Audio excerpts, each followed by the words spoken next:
Hey there. So I want to get into talking a little more about Pitta dosha because in the Northern Hemisphere, we are in the summer season, and summer season is always dominated by Pitta dosha, the elements of fire and water. And so it's important as we go through the different seasons that we are working to create some balance. But of course, we can't always create that balance if we don't really know what's happening, if we're just not tuned into it.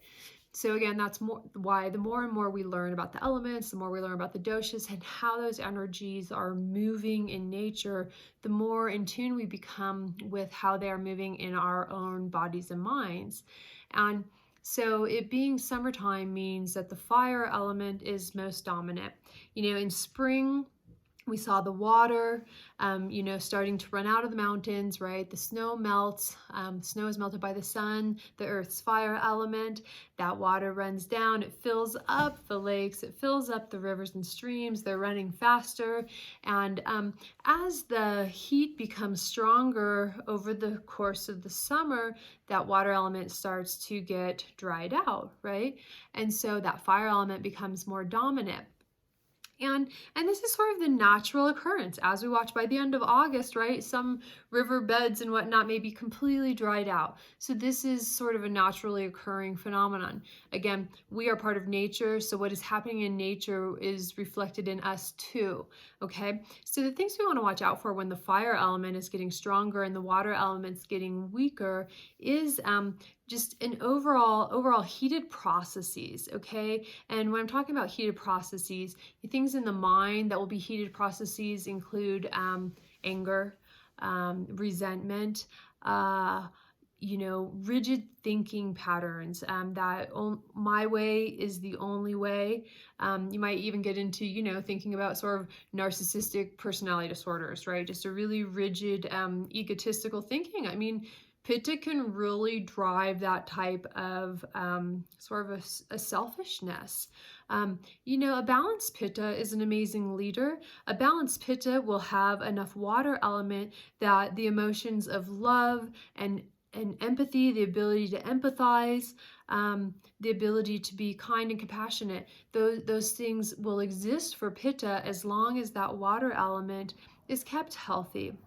Okay, and in the physical body, things that we'll see, heated fire element get into, inflammation of the skin. Pitta can also be oily because it does have that water element. So inflammation of the skin, overall, things like acne, which are often sort of an oily process.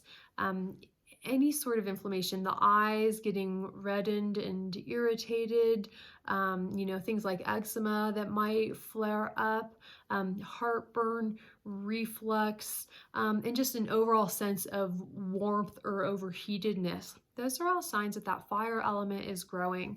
And so do if you start to feel those things, start feeling a little more irritable and angry, right? Little things are happening. Maybe they're not really that big a deal, but you're starting to feel a little more explosive than normal over the little things, okay? That's a clue for sure.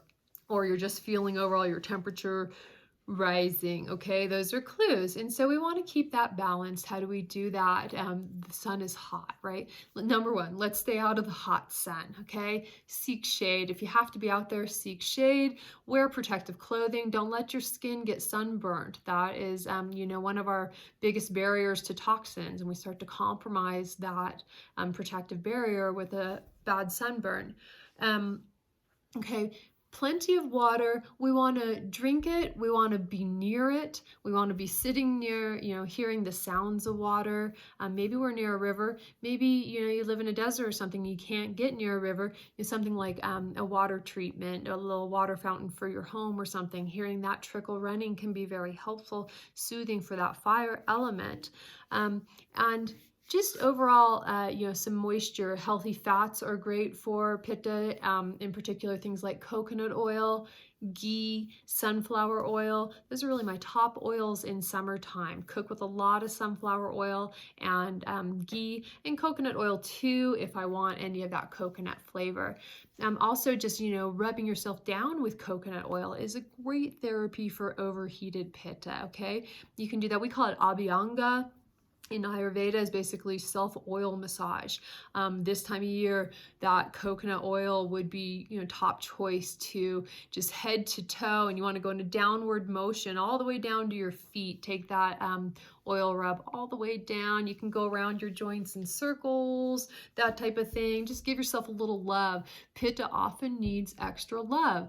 That water element holds love, okay? That is the nourishment and love of life.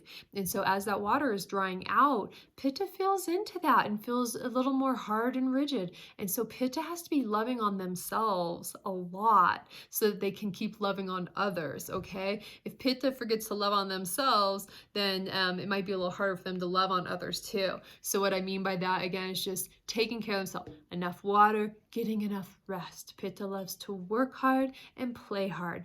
Pitta also needs to take rest. That fire element will, burn a person out if that work and play are just always going and there is no rest. So things like restorative yoga, meditation, and pranayama, breath work, just bringing that fire element back down to like a nice burn, not a hot, not too heated, not too cold, not just like embers, but somewhere in the middle, where there's positive transformation can happen. Okay, that fire element is so important for positive transformation, but if it gets too hot, it becomes destructive.